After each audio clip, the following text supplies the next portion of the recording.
जय हिंद, वंदे मातरम। साथियों, मैं नितिन गुप्ता एक बार फिर से आप सभी का स्वागत करता हूं आपके अपने YouTube चैनल गुरुकुल इंडिया पर। तो साथियों, आज हम कराने वाले हैं आपके हिंदी पेडागोजी के बहुत ही महत्वपूर्ण प्रश्नों को, क्योंकि आज मैंने आपके जो है हिंदी पेडागोजी के सीटेट 2011 में जो कुछ प्रश्न आए थे उनको लिया है। तो बिल्कुल जो है इस क्लास को ध्यानपूर्वक समझेंगे। जितने साथी चैनल पर पहली बार जुड़ रहे हैं, चैनल को सब्सक्राइब कर लेंगे। चैनल को सब्सक्राइब करके साथ ही साथ बेल आइकन को प्रेस कर लेना है, जिससे क्या है, इस चैनल पर कोई भी नई वीडियो आपको देखने को मिलेगी उसका नोटिफिकेशन आप तक तुरंत पहुंच सकेगा। आज मैंने सीटेट जो आपका 2011 में एग्ज़ाम हुआ था जून में, उसके क्वेश्चन लिए हैं। हिंदी पेडागोजी के प्रश्नों को लिया है। इसमें बिल्कुल आज मैं आप खुद कहेंगे कि हाँ, आज के बाद हम हिंदी पेडागोजी के प्रश्नों को गलत नहीं करेंगे, क्योंकि मैं इसमें टैग वर्ड भी बताने वाला हूँ, कॉन्सेप्ट बताने वाला हूँ कि अगर आपको आंसर भी नहीं आ रहा है तो आप किस प्रकार आंसर आप सही करेंगे। तो बिल्कुल जुड़े रहेंगे पूरी क्लास के साथ। लास्ट में कमेंट करके ज़रूर बताएंगे कि आपने जो है इन क्वेश्चनों में से कितने क्वेश्चन सही किए हैं और ये क्लास आपको कैसी लगी। तो साथियों, सबसे पहले आप इस वीडियो को लाइक कर देंगे, क्योंकि आपको जो है बाद में शायद आप नया कर पाएँ, क्योंकि मैं इस तरीके से आपको समझाने वाला हूँ। तो बिल्कुल वीडियो को लाइक करके अपने सभी साथियों को एक बार शेयर कर देंगे, जितने भी साथी सीटेट की तैयारी कर रहे हैं। और मैं बता दूं आपको, इस चैनल पर पूरी फ्री ऑफ कॉस्ट तैयारी कराई जाएगी सीटेट एग्ज़ाम तक। तो ज़्यादा से ज़्यादा अपनी संख्या में क्या है, अपने साथियों को जोड़ेंगे। ठीक है, चलिए स्टार्ट करते हैं पहले क्वेश्चन, जो कि आपके सीटेट 2011 में पूछा गया था। ठीक है, ये सारे क्वेश्चन मैंने सीटेट 2011 में जो आपके आए हुए हैं वो पूरा पेपर हल कराने वाला हूँ। ट्रिक वर्ड बताने वाला हूँ किस तरीके से आप जो है आंसर को सही करेंगे। चलिए पहले क्वेश्चन को स्टार्ट करें कि उपचारात्मक शिक्षण की सफलता निर्भर करती है। बताइए क्या इसमें आंसर सही होगा कि भाषिक नियमों के ज्ञान पर, समय व अवधि पर, समस्या के कारणों की सही पहचान पर, उपचारात्मक शिक्षण की सामग्री पर।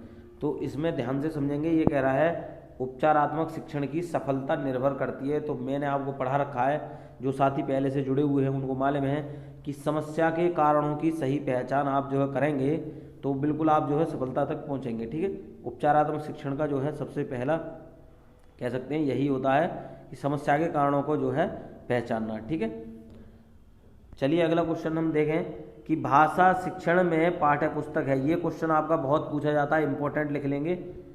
तो इम्पोर्टेंट तो सारे क्वेश्चन ही हैं, लेकिन जो ज़्यादा इम्पोर्टेंट है वो आप इस तरीके से लिखने वाले हैं, क्योंकि इसमें कह रहा है भाषा शिक्षण में पाठ्य पुस्तक है। क्या है? एकमात्र संसाधन है, साध्य है, साधन है या अनावश्यक है। बिल्कुल, पाठ्य पुस्तक जो होती हैं भाषा शिक्षण में, तो वो किस तरीके का जो है रोल निभाती हैं, तो बिल्कुल एक साधन के रूप में जो है क्या है प्रयोग की जाती हैं, ना कि साध्य। इसमें जो है साध्य और साधन में आप जो है कन्फ्यूज हो जाते हैं।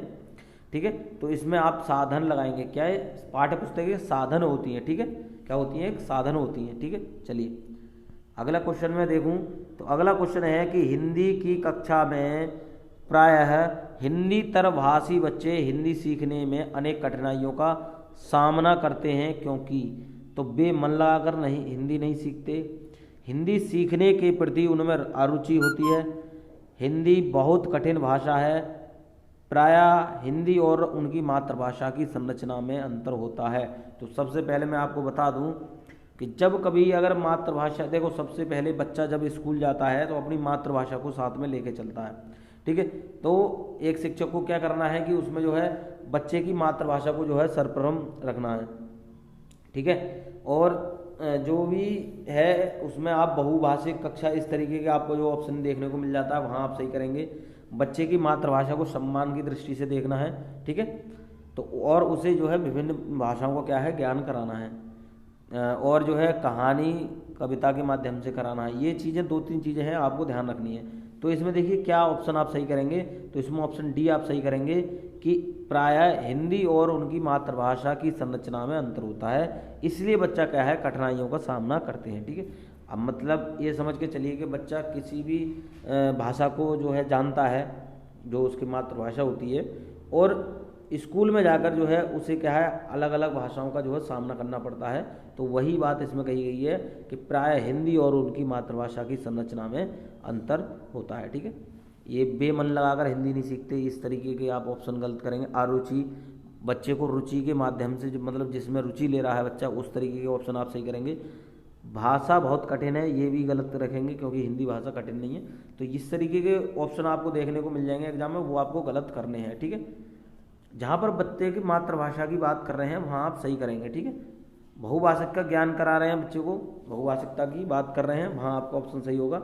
अगले क्वेश्चन की बात करूँ कि कहानी सुनाने से क्या होता है, देखिए बच्चे प्रसन्न होते हैं, बच्चे कक्षा में एकाग्रचित होकर शांत बैठते हैं, बच्चे अनुशासित रहते हैं, ये बच्चों की कल्पना शक्ति व चिंतन शक्ति का विकास होता है। तो बिल्कुल आपको पता है आप क्या ऑप्शन लगाएंगे, तो ऑप्शन आप डी, बिल्कुल आपको पता है कि डी ऑप्शन आप बिल्कुल सही है कि बच्चों की कल्पना शक्ति व चिंतन शक्ति का विकास होता है। मैंने आपको बताया है बच्चे के किसी भी तरीके का विकास जहाँ ऑप्शन में आपको देखने को मिल जाएगा वो आपका ऑप्शन बिल्कुल सही होगा। इसमें कह रहा है कल्पना शक्ति व चिंतन शक्ति का विकास होता है, ठीक है। तो बिल्कुल आप समझेंगे। जहाँ पर बच्चे को अनुशासन में रखने की बात होगी वो आपका नेगेटिव वर्ड है, अनुशासन में रखने की बात होगा, ठीक है। शांत बैठाने की, बिल्कुल जो है धमका कर बच्चे एक तरीके से कह सकते हैं उसको शांत बैठाने की बात होगा, वो भी आपका गलत है। बच्चे को केवल आनंद के लिए पढ़ाना, ठीक है, वो भी आपका गलत माना जाएगा, ठीक है। इसमें आ जाता जो है बच्चे को आनंद देने के लिए। तो इस तरीके के जो है ऑप्शन आपको गलत देखने को मिलते हैं, ठीक है। तो कहीं भी देखने को मिल जाएगा तो निगेटिव लगाएंगे। अनुशासन में रखने की बात जहाँ करेगा, शांत बैठने की बात जहाँ करेगा, बच्चे को आनंद देने की बात करेगा, वहाँ जो है ऑप्शन गलत होंगे। जहाँ पर बच्चे का विकास, किसी भी प्रकार के विकास की बात करेगा, ठीक है, बच्चे को अवसर दिए जा रहे होंगे, बच्चा खोज कर अपना क्या है स्वयं सीख रहा है, उस तरीके के ऑप्शन आपके सही होंगे, ठीक है। तो बता दिए मैंने निगेटिव क्या होते हैं, पॉजिटिव क्या होते हैं, समझ में आ गई होगी। चलिए अगले क्वेश्चन में देखूँ कि बच्चों के लेखन कौशल का मूल्यांकन करने के लिए कौन सी विधि बेहतर हो सकती है। तो अपने अनुभवों को लिखना, श्रुतलेख, पाठ आधारित प्रश्नों के उत्तर लिखना, सुंदर लेख का अभ्यास। बताइए, देखिए जो बच्चों के लेखन कौशल की हम बात कर रहे हैं, उनको मूल्यांकन करने के लिए बात कर रहे हैं, तो कौन सी विधि आपकी बेहतर हो सकती है, ये इसमें पूछा गया है। तो क्या केवल पाठ आधारित प्रश्नों पर लिखना, ये नहीं है। केवल बच्चे को बांध कर जो है किसी प्रकार का उत्तर नहीं देना है, ठीक है। सुंदर लेख के लिए थोड़ी करा जाता है, ये भी निगेटिव माना जाएगा। श्रुत लेख होता है सुनकर लिखना, वो भी नहीं है। लेकिन बच्चा जब अपने अनुभवों को लिखे, मैंने बता दिया बच्चा खुद से कुछ भी कार्य कर रहा है, वही ऑप्शन सही होगा। जहाँ पर बच्चे के अनुभवों को महत्व दिया जा रहा है, उसकी मातृभाषा को महत्व दिया जा रहा है, ठीक है, उस तरीके के ऑप्शन सही होने वाले हैं, ठीक है। तो बच्चे अपने अनुभवों को जहाँ लिखेगा वही क्या है लेखन कौशल का सबसे अच्छा जो है मूल्यांकन करने का जो है विधि मानी जाएगी, ठीक है। तो ये समझ में आ गई होगी।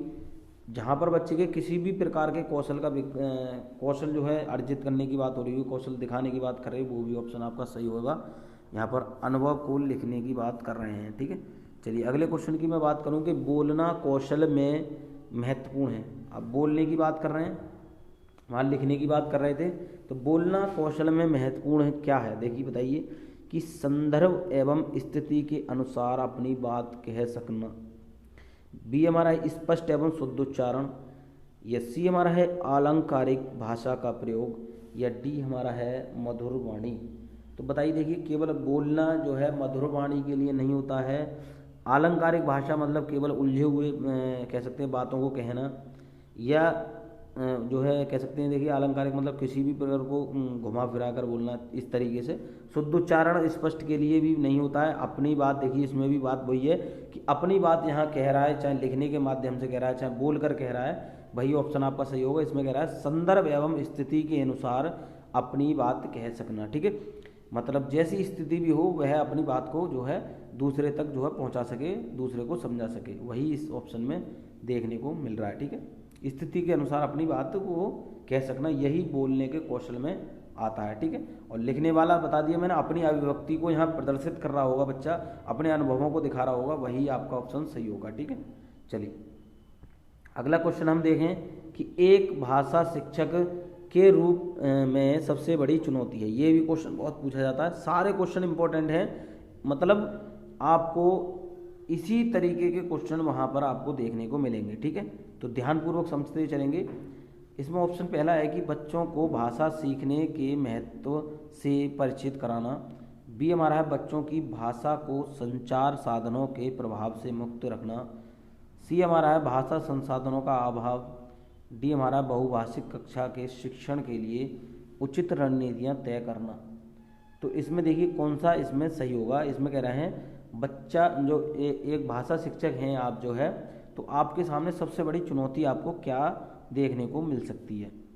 मैंने आपको बता दिया जहाँ पर बहुभाषिक कक्षा की बात कर रहे हैं तो वही ऑप्शन आपका ज़्यादातर सही होने वाला है। ठीक है, इसमें कह रहा है देखिए पहले ऑप्शन में मैं समझा दूँ आपको कि बच्चों को भाषा सीखने के महत्व से परिचित कराना, तो ये तो आप कराएंगे ही, लेकिन वो चुनौती की बात कर रहा है कि क्या आपके सामने एक चुनौती आ सकती है। तो ऑप्शन सी डी आपका बिल्कुल सही हो जाने वाला है कि बहुभाषिक कक्षा के शिक्षण के लिए उचित रणनीतियाँ तय करना, ये चुनौती सबसे ज़्यादा मानी जाएगी। बी की बात करूँ कि बच्चों की भाषा को संचार साधनों के प्रभाव से मुक्त रखना, तो ये तो गलत वैसे ही माना जाएगा, क्योंकि बच्चों को किसी प्रकार के तरीके से जो है दूर रखना ये गलत माना जाएगा। भाषा सी कह रहा है कि भाषा संसाधनों का अभाव, ये भी वही हो गया कि दूर रखने की बात कर रहा है। परिचित वाली बात कह रहे हैं तो ये सही हो सकता है, लेकिन वहाँ पर अभाव, ये चुनौती की बात कर रहा है तो चुनौती बहुभाषिक कक्षा में ही होगी कि बच्चा जो है अलग अलग क्या है अपनी मातृभाषा लेकर आएगा, तो एक टीचर को जो है पढ़ाने में थोड़ी सी कठिनाई महसूस होगी। तो वो रणनीति बनाने के लिए जो है करने के लिए वो चुनौती उसके सामने आएगी कि किस तरीके से मैं अपनी बात को बच्चों तक पहुंचा सकूं। ठीक है, चलिए आपके बात समझ में आ गई होगी मैं क्या कहना चाह रहा हूं। तो सबसे बड़ी चुनौती जो है बहुभाषिक कक्षा में ही देखने को मिलती है, क्योंकि वहाँ पर बच्चे अपनी अपनी मातृभाषा को लेकर आते हैं, तो एक टीचर को समझाने के लिए वहाँ पर कठिनाई देखने को मिलती है। अगले में क्वेश्चन की बात करूँ तो अगला क्वेश्चन है कि एक समावेशी कक्षा में कौन सा कथन भाषा शिक्षण के सिद्धांतों के प्रतिकूल है।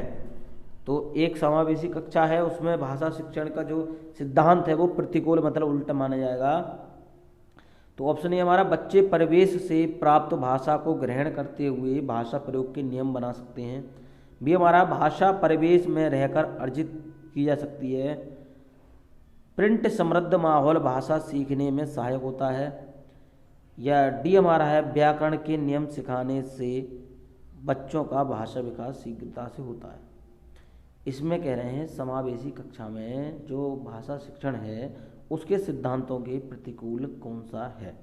तो सबसे पहला देखेंगे कि बच्चे परिवेश से प्राप्त भाषा को ग्रहण करते हुए भाषा प्रयोग के नियम बना सकते हैं, ये ऑप्शन बिल्कुल आपका सही माना जाएगा। दूसरी बात कर रहे हैं कि भाषा परिवेश में रहकर अर्जित की जाती है, ये बिल्कुल सही वाला ऑप्शन है, ये भी सही वाला ऑप्शन है। यह कह रहे हैं प्रिंट समृद्ध माहौल भाषा सीखने में सहायक, ये भी सही है। लेकिन जहाँ प्रतिकूल की बात करें तो ऑप्शन डी आपका उस स्थिति में सही होने वाला है कि व्याकरण के नियम सिखाने से बच्चों का भाषा विकास शीघ्रता से होता है। ये गलत मतलब गलत कह सकते हैं, और क्वेश्चन के हिसाब से सही कहेंगे कि व्याकरण के नियम सिखाने से बच्चों का भाषा विकास शीघ्रता से होता है। तो ये नेगेटिव जो है पॉइंट है, और क्वेश्चन में नेगेटिव पूछा है तो इसलिए हमारा डी सही है। लेकिन जहाँ कहीं जब कह दे कि सिद्धांत भाषा शिक्षण के सिद्धांत के अनुकूल है, तब ये तीन ऑप्शन जो हमने लगाए ए बी सी, ये आपके सही वाले आएंगे कि बच्चा जो है अपना जो भाषा सीखता है वो अपने परिवेश में रहकर सीखता है। ठीक है, बच्चा जो है स्वयं अपने क्या है मातृभाषा को ग्रहण करके आता है। इस तरीके से ऑप्शन आपको देखने को, जहाँ बच्चे को देखिए भाषा सिखाने के लिए उसके परिवेश की बात करेगा, वो ऑप्शन आपका जो है 100% बिल्कुल सही होगा। लेकिन इसमें नेगेटिव था, इसमें कह रहा है सिद्धांत के प्रतिकूल है, तो व्याकरण के नियम सिखाने से बच्चे का भाषा विकास नहीं होता है।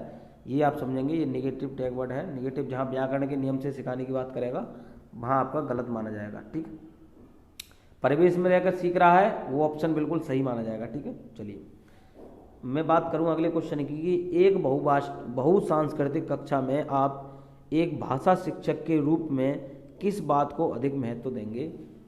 एक आप भाषा शिक्षक हैं, ठीक है, और एक बहुसांस्कृतिक कक्षा है, तो आप जो है किस चीज़ को अधिक महत्व देंगे, इसमें क्वेश्चन में पूछा गया है। तो ए हमारा है पाठ्य पुस्तक के प्रत्येक पाठ को भली भांति समझना, बच्चों को व्याकरण सिखाना, या स्वयं शुद्ध भाषा प्रयोग करना, या बच्चों को भाषा प्रयोग के अधिक से अधिक अवसर देना। तो बिल्कुल जो साथी इस मतलब पहले से जुड़े हुए हैं इस चैनल से, तो वो तो आंख बंद कर कर ही जो इस आंसर को लगा देंगे, क्योंकि मैंने उनको बार बार बता रखा है कि जहाँ पर बच्चों के किसी भी प्रकार को मतलब जो है अवसर दिया जा रहा होगा जहाँ पर बच्चे स्वयं करके सीखेंगे कि यहाँ पर बच्चों को भाषा प्रयोग के अधिक से अधिक अवसर देना। मैंने बता दिया जहाँ पर बच्चे को अवसर दिए जा रहे होंगे ज़्यादा से ज़्यादा, वही ऑप्शन आपका सही हो जाएगा।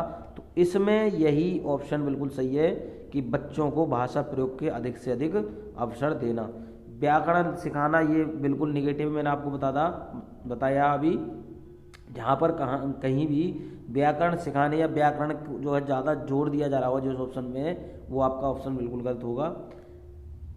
सी हमारा है स्वयं शुद्ध भाषा प्रयोग, मतलब शिक्षक तो करेगा ही, लेकिन बच्चों पे क्या फर्क पड़ा वो उससे ज़्यादा मैटर करता है। ठीक है, पहले ऑप्शन में देखें पाठ्य पुस्तक के प्रत्येक पाठ को भली बात समझना, तो टीचर तो समझा हुआ है, लेकिन जहाँ पर बच्चे को समझाने की बात हो रही है वही ऑप्शन आपका सही होगा। तो डी बिल्कुल सही है कि बच्चों को भाषा प्रयोग के अधिक से अधिक अवसर देना, जहाँ पर अवसर दिए जाने की बात हो रही है बच्चे को, वो ऑप्शन बिल्कुल आपका सही होने वाला है। ठीक है, चलिए अगले क्वेश्चन की मैं बात करूँ कि प्राथमिक स्तर पर कौन सा भाषा शिक्षण का उद्देश्य नहीं है, तो क्या ऑप्शन आपका सही होगा कि प्राथमिक स्तर पर जो है भाषा शिक्षण का उद्देश्य कौन सा नहीं है। तो नहीं वाले पे तो पहले आप टिक लगा लेंगे कि नहीं वाला जो है क्वेश्चन जल्दबाजी में गलत करने वाले हैं आप। तो इस चीज़ को बिल्कुल दिमाग में आप रखेंगे कि क्वेश्चन में जब नहीं है तो नहीं के हिसाब से ही आपको उत्तर देना है। तो ऑप्शन ये हमारा है स्पष्टतया एवं आत्मविश्वास के साथ अपनी बात कहना, तो ये वाला तो सही है। और वर्णमाला को क्रम से कंठस्थ, यही ऑप्शन आपका सही हो जाएगा। चलिए तीसरे पे भी देखें कि ध्वनि संकेत चिन्ह का संबंध बनाना, तो ये भी सही है। विभिन्न संदर्भ भाषा प्रभावी प्रयोग करना, तो ये सही है, लेकिन वहाँ कह रहा था उद्देश्य नहीं वाला, तो ऑप्शन बी आपका सही है कि वर्णमाला को क्रम से कंठस्थ करना। तो निगेटिव पूछा था, तो कंठस्थ करने की जहाँ बात आ जाएगी, रटने की बात आ जाएगी, बार बार दोहराने की बात आ जाएगी, वही ऑप्शन आपका क्या है नेगेटिव माना जाएगा, गलत माना जाएगा। ठीक है, क्योंकि क्वेश्चन में नहीं वाला था तो इसलिए ऑप्शन बी सही था। अगर होता कि उद्देश्य है तब आप कौन से लगाते, तब आप इन तीनों में से ए, सी और डी में से कोई सा भी लगा सकते थे। ठीक है, और सबसे ज़्यादा सही आपका डी वाला था, जब यहाँ पर उद्देश्य की बात करता कि विभिन्न संदर्भ में भाषा का प्रभावी प्रयोग करना। तो बिल्कुल समझ गए होंगे, जहाँ पर निगेटिव की बात करेगा तो कंठस्थ की बात जहाँ करेगा निगेटिव में, क्रम से जो है वर्णमाला को क्रम से सिखाने की बात करेगा वहाँ भी निगेटिव माना जाएगा, रटने की बात जहाँ करेगा वो भी निगेटिव माना जाएगा। तो ये बात समझ गए होंगे, जहाँ पर बच्चे के भाषा का प्रभावी प्रयोग किया जा रहा है वो सही माना जाएगा। ठीक है, वो पॉजिटिव माना जाएगा। तो पॉजिटिव पता चल गया, निगेटिव में कंठस्थ करना आ जाएगा, रटना आ जाएगा, वर्णमाला को क्रम से सिखाना आ जाएगा। पॉजिटिव में बच्चे को जहाँ जिसका भाषाई प्रयोग किया जा रहा है, बच्चे को अवसर दिए जा रहे हैं, बच्चे की मातृभाषा को जो है सम्मान दिया जा रहा है, इस तरीके के जो पॉइंट होते हैं वो पॉजिटिव माने जाते हैं, सही माने जाते हैं। ठीक है, चलिए अगले क्वेश्चन की मैं बात करूँगी, गृह कार्य के बारे में कौन सा कथन उचित है। तो गृह कार्य के बारे में उचित कथन कौन सा है बताइए कि गृह कार्य अभिभावकों को व्यस्त रखने का उत्तम साधन है। बी हमारा है बच्चों की क्षमताओं स्तर के अनुसार गृह कार्य दिया जाना चाहिए। सी हमारा है गृह कार्य कक्षा में किए गए कार्य का अभ्यास मात्र है। डी हमारा है गृह कार्य देना अति आवश्यक है। तो ये तो नहीं है कि गृह कार्य देना केवल अति आवश्यक है, या फिर गृह कार्य कक्षा में किए गए कार्य का अभ्यास मात्र है, ये भी नहीं माना जाएगा। सी ऑप्शन आपका, बी ऑप्शन आपका सही हो जाएगा कि बच्चों की क्षमता स्तर के अनुसार गृह कार्य दिए जाना चाहिए। अब ए ऑप्शन की बात करें, ये तो आपको देखकर ही पता चल रहा है कि गलत माना जाएगा। क्यों, इसमें कह रहा है गृह कार्य अभिभावकों को व्यस्त रखने का उत्तम साधन है। अभिभावकों को थोड़ी व्यस्त रखा जाएगा, पहले तो यही गलत हो गया। अगर बच्चे को भी व्यस्त रखने की बात करता तो ये बिल्कुल वैसे भी निगेटिव माना जाता। ठीक है, तो ऑप्शन बी आपका सही है कि उसकी क्षमता, उसके स्तर, ठीक है, उसके अनुसार जो है बच्चे को गृह कार्य दिया जा सके, जिससे बच्चा जो है उसको आसानी से कर सके। तो यही उचित कथन आपका माना जाएगा। मैं अगले क्वेश्चन की बात करूं कि भाषा के अभिव्यक्तात्मक कौशल हैं, तो ये बिल्कुल इम्पोर्टेंट है, ये क्वेश्चन बार बार पूछा जाता है। सुनना, बोलना, पढ़ना, लिखना, बोलना, लिखना या सुनना, पढ़ना। अभी जैसे हमने पीछे क्वेश्चन करे थे कि मतलब भाषा का कौन सा ऐसा कौशल है जहाँ पर बच्चा अपनी अभिव्यक्ति को प्रदर्शित कर सकता है, वही आपको बताना है। तो मैंने आपको बता रखा है कि बच्चा बोलकर और लिखकर जो है अपनी अभिव्यक्ति को प्रदर्शित कर सकता है। तो कौन से ऑप्शन में आपको देखने को मिल रहा है? ऑप्शन बी में देखने को मिल रहा है बोलना और लिखना। ठीक है, कि बच्चा अपनी अभिव्यक्ति को किस प्रकार प्रदर्शित कर सकता है, क्वेश्चन आ जाए तो बोलकर और लिखकर। और अभिव्यक्त्यात्मक कौशल की बात करें तो बोलना और लिखना ही आपका माना जाएगा। ठीक है, तो बिल्कुल आपके समझ में आ गई होगी बात। और अगर कह दें कि कौशल कितने माने जाते हैं तो आपके 4 कौशल माने जाते हैं। ठीक है, सुनना, बोलना, पढ़ना, लिखना। ठीक है, इस तरीके से। और जब अभिव्यक्ति की बात करें तो बोलना और लिखना, जिसमें बच्चा अपनी अभिव्यक्ति को प्रदर्शित करता है।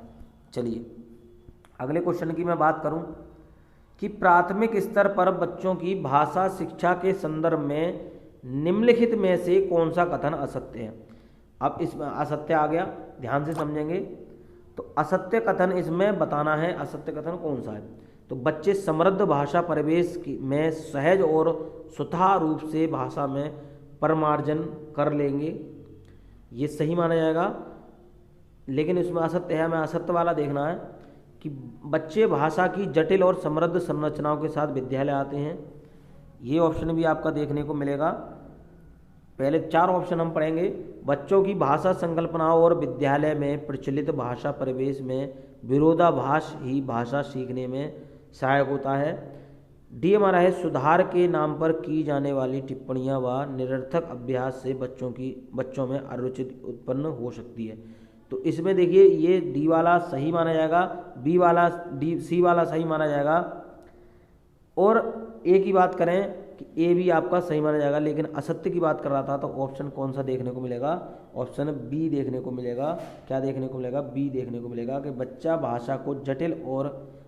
भाषा की जटिल और समृद्ध संरचना के साथ विद्यालय आते हैं। ठीक है, ये समझेंगे। दोबारा अगर समझ में नहीं आ रहा होगा तो ध्यान से आप समझेंगे। देखिए इसमें कह रहा है प्राथमिक स्तर पर बच्चों की भाषा शिक्षा के संदर्भ में निम्नलिखित में से कौन सा कथन असत्य है? तो इसमें बिल्कुल बताना है, तो ऑप्शन आप बी इसमें लगाने वाले हैं। ठीक है, चलिए अगले क्वेश्चन की मैं बात करूं कि भाषा कौशल के संदर्भ में कौन सा कथन उचित है। तो भाषा कौशल के संदर्भ में कौन सा कथन उचित है ये आपको बताना है। तो विद्यालय में केवल पढ़ना लिखना कौशल पर ही बल देना चाहिए। यस, बी हमारा है बच्चे केवल सुनना बोलना पढ़ना लिखना कौशल क्रम से ही सीखते हैं। यस, सी हमारा भाषा के 4 कौशल परस्पर अंतर संबंधित हैं। या डी हमारा भाषा कौशलों के विकास में अभ्यास की अपेक्षा भाषिक नियमों का ज्ञान जरूरी है। तो बिल्कुल बताएंगे क्या इसमें ऑप्शन आपका सही है। तो इसमें पहले डी ऑप्शन की बात करूं कि भाषा कौशल के विकास में अभ्यास की अपेक्षा भाषिक नियमों का ज्ञान जरूरी है, तो ये ऑप्शन गलत माना जाएगा। बी ऑप्शन की बात करूं कि बच्चे केवल सुनना बोलना पढ़ना लिखना कौशल क्रम से सीखते हैं, तो ये भी गलत माना जाएगा। इसमें केवल भी है तो केवल वाले जहां आपको देखने को मिल जाएंगे वो आपके निगेटिव माने जाएंगे, गलत माने जाएंगे। तो ऑप्शन आपका कौन सा सही माना जाएगा? सी, कि भाषा के चारों कौशल परस्पर अंतर संबंधित होते, मतलब एक दूसरे से जुड़े होते हैं। ठीक है, जैसे बच्चा पहले जो है सुनना सीखेगा फिर बोलना सीखेगा। ठीक है, और बोलना है मतलब सुनकर लिख भी सकता है, तो इस तरीके से अंतर संबंधित माने जाएंगे। तो ये ऑप्शन जहाँ कहीं भी आपको देखने को मिल जाएगा कि भाषा के जो कौशल है वो परस्पर अंतर संबंधित होते हैं, वो बिल्कुल सही माना जाएगा।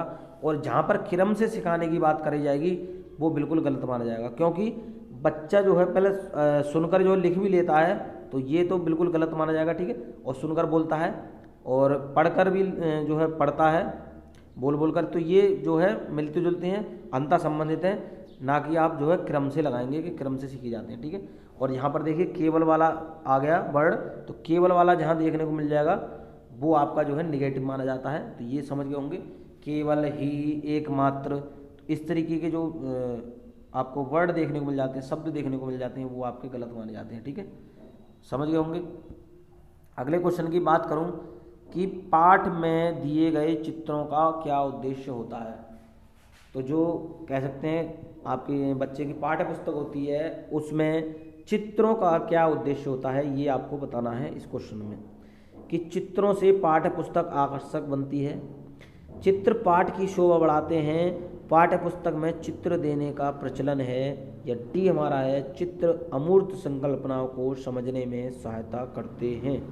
तो बिल्कुल आपको पता चल रहा है ऑप्शन आपका डी सही होने वाला है कि चित्र अमूर्त संकल्पनाओं को समझने में सहायता करते हैं।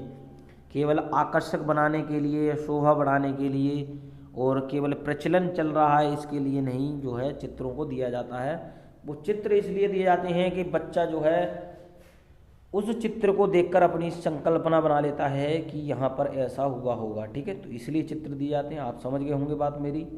तो दोबारा मैं बता दूं निगेटिव कौन से होते हैं, जहाँ पर आपको केवल ही एकमात्र, ठीक है, और जहाँ पर निगेटिव जैसे कह सकते हैं क्रम से सिखाने की बात हो रही होगी, जहाँ पर बच्चे को जो है अवसर नहीं दिए जा रहे होंगे, इस तरीके के ऑप्शन आपके गलत माने जाते हैं। अब सही की बात करें तो सही पर बताएं कि जहाँ पर बच्चे को ज़्यादा से ज़्यादा अवसर दिए जा रहे हैं, बच्चा स्वयं करके सीख रहा है, ठीक है, बच्चा खोज कर जो है सीख रहा है, बच्चे के किसी भी कौशल का विकास किया जा रहा है और किसी भी प्रकार की सहायता की बात कर रहा है, वही ऑप्शन आपका सही होगा।